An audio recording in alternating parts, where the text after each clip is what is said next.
how to fix front camera not showing or not working.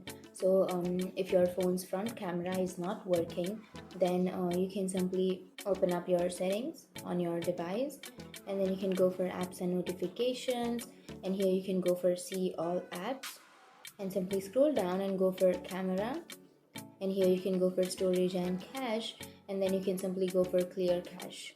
And after clearing your cache, your problem might be fixed.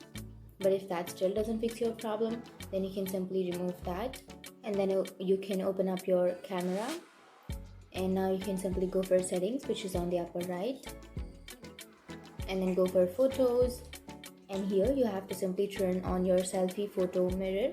And after turning that on, like if you have turned that off, then you have to turn that on, and then you can simply go for rear photo HDR and then turn that on, and front photo, turn that on, and then make sure that you have turned all of that on.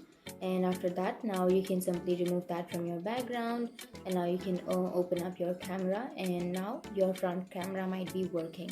But if that still doesn't fix your problem, then you can simply restart your device. You can hold on to that power button, and here on the upper right side you will have restart option. Simply tap on restart, and you have to restart your device, and after restarting, your problem might be fixed. So that's it. These were the few fixes to your problem, and if you have any questions, feel free to comment below. Thanks for watching.